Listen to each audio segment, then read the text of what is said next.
Et salut tout le monde, bienvenue sur ma chaîne YouTube. Aujourd'hui, je vais vous enseigner comment vous pouvez facilement réaliser un petit design pour votre kilt. Donc, c'est vraiment un design très pratique que vous pouvez réaliser sur n'importe quel logiciel Photoshop. Ça doit être simple, mais très professionnel. Je vous rappelle que vous pouvez utiliser n'importe quel Photoshop pour réaliser ce travail. Donc, c'est pas vraiment une question de version de Photoshop. Tous les éléments que je vais utiliser dans ce tutoriel, je mets les liens dans la description. On va créer un nouveau dossier parce que notre design sera posté sur les réseaux sociaux. Donc je vais ici personnaliser, je vais mettre 9, je vais aussi mettre 9 ici. Je vais aller dans ici, je vais mettre au lieu de mettre pixels, je mets inch, donc les pouces en français. La résolution, je vais mettre 300. Et ici, sur la couleur du background, je vais garder le blanc. Je vais cliquer sur OK.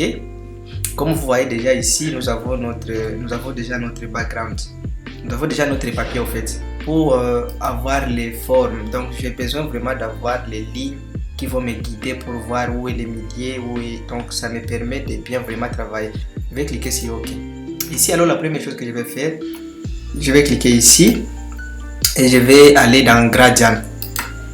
Ici, vous voyez déjà ce que j'ai. Pour la couleur, ici, vous pouvez personnaliser, mettre la couleur qui vous semble utile. Vous voyez, donc vous avez la possibilité de changer et avoir plusieurs types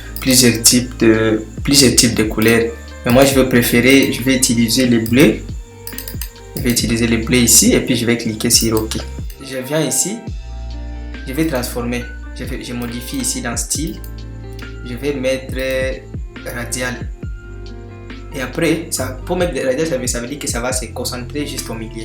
Ici, je peux inverser pour que ça soit beaucoup plus à l'extérieur. Et ici, vous pouvez aller plus loin. Vous voyez, vous pouvez aller plus loin. Vous avez vraiment beaucoup plus de possibilités. Je vais directement cliquer sur OK.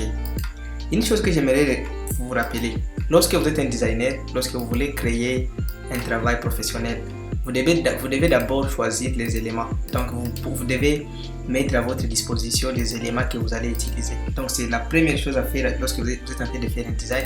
Vous devez d'abord avoir tous les éléments que vous allez utiliser dans votre travail. Moi ici j'ai déjà les photos, j'ai déjà les backgrounds, j'ai déjà tout ce que j'aurais besoin d'utiliser dans mon design. Je vais d'abord commencer par personnaliser mon background parce que c'est ça la base. Si vous ne travaillez pas vraiment beaucoup sur votre background, votre travail ne peut pas être aussi professionnel que comme vous le souhaitez.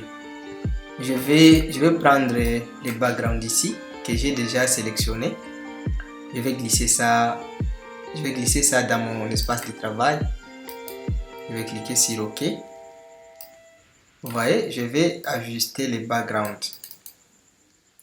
Qu'est-ce que je vais faire? Je vais être ici, je vais aller dans des paramètres ici. Je vais mettre overlay. Vous choisissez, moi je préfère utiliser overlay. Et après, le background, je peux utiliser plusieurs éléments combinés ensemble. Je prends aussi ça. Je vais mettre aussi dans mon design et je vais aussi mettre encore overlay. Vous voyez, je vais aussi choisir ici la gomme pour effacer les extrémités. Je vais encore venir ici, je suis toujours en train de créer mon background, donc je vais pas vraiment, c'est aussi un travail qui doit prendre suffisamment de temps. Donc vous devez vous rassurer que votre background vous l'avez créé d'une manière professionnelle parce que votre background c'est vraiment l'élément capital de votre design. Ça va dépendre, si vous voulez que votre design soit beaucoup plus professionnel, ça va aussi dépendre de comment vous l'avez créé. Vous voyez ici déjà j'ai quelque chose qui ressemble à un background. J'ai aussi téléchargé ces petits trucs ici, c'est un effet que vous allez voir. Je vais mettre les liens dans la description pour tous les éléments que je suis en train d'utiliser pour ce tutoriel. Donc je vais ajuster ça. Moi je mets ça parce que ça me donne quand même un petit look, un look un peu beaucoup plus professionnel. Ici je peux diminuer l'opacité donc pour que ça ne soit pas vraiment beaucoup plus visible. Et après ici je vais me rassurer que j'ai déjà fini à créer mon background. Après je vais prendre la photo du poster. Moi c'est juste une photo que j'ai pris. Vous pouvez prendre la photo de votre poster. Je vais ouvrir la photo.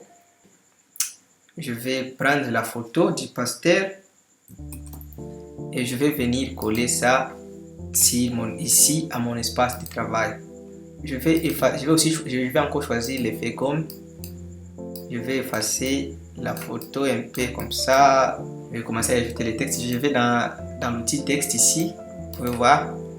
Je choisis. Donc avant tout, je vais d'abord grouper tout ça. Je vais appeler ça. Je vais appeler ça background. Je vais choisir les fonts, les textes que je vais utiliser. Donc les formes de texte que je vais utiliser. Je peux chercher. Par exemple, moi je vais utiliser un font qui s'appelle Stylefix. Je vais mettre aussi les liens dans la description pour vous faciliter à bien télécharger. Ici, dans les caractères, je vais essayer un peu de personnaliser pour que ce soit professionnel. Et je vais cliquer ici sur italique pour que les textes s'inclinent un peu. Vous voyez ici, le texte n'est pas du tout visible. Comme vous pouvez le voir, le texte n'est pas du tout visible. Qu'est-ce que je vais faire à ce niveau? J'ai aussi un autre élément ici que j'avais déjà téléchargé, c'est un background. Je vais mettre ça ici, je vais amener ça et je vais cliquer dessus et je vais créer un clipping mask. Donc je vais mettre le background dans les textes, les backgrounds que j'avais déjà sélectionnés. Voilà, je sais encore un peu d'ajuster. Comme vous voyez, j'ai déjà quelque chose qui ressemble à ça. Je peux encore venir sur le texte, je vais double-cliquer et je vais faire le drop. Donc je vais y mettre un peu d'ombre pour que ça reflète au moins quelque chose de professionnel. Je vais y mettre un peu, ça fait un look un peu professionnel. Voilà, je peux cliquer sur OK. Alors qu'est-ce que je vais faire ici? Je vais mettre le nom du pasteur. Donc le nom du pasteur, vous pouvez mettre le nom de votre propre pasteur. Ce n'est pas. Je vais venir ici dans les propriétés. Je vais essayer un peu de créer un style. Si je vais mettre un texte avec les profils, donc vous allez aussi mettre, vous pouvez mettre le nom de votre pasteur. Ici vous allez ajouter le nom de votre pasteur. Je vais abréger comme ça, voilà.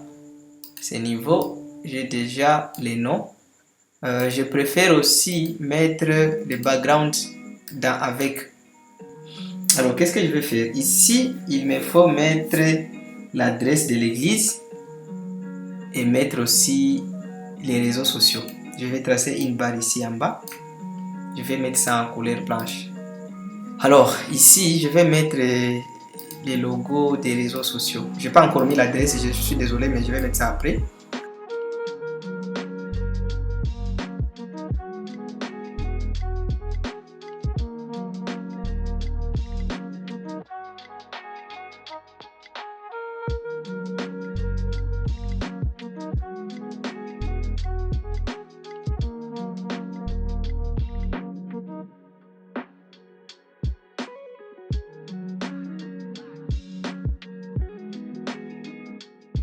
Les logos de l'église. Mais si vous n'avez pas de logo, bon, je pense que chaque église doit avoir un logo. Moi, je vais venir ici, je vais mettre les noms. À la place de ces noms, vous pouvez mettre votre logo. Vous pouvez mettre le logo de votre église. Vous pouvez mettre le logo de votre église. Voilà, comme ça nous avons déjà l'entête pour notre design. Ce que je vais faire alors à ce niveau, je vais mettre l'adresse, mais aussi la date. Il y a l'icône ici que je vais venir placer à ce niveau. L'icône est aussi parmi les éléments que j'ai mis dans la description.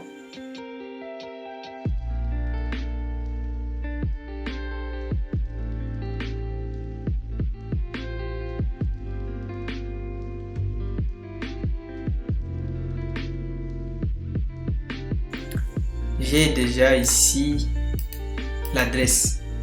Vous voyez, vous pouvez vraiment personnaliser l'adresse comme vous voulez. Je vais alors venir mettre la date. Donc ici, je mets la date du culte. Je vais essayer un peu d'ajuster pour que ça soit la même chose un peu partout. Voilà. À ce niveau, j'ai fini. Et je vais alors mettre l'air.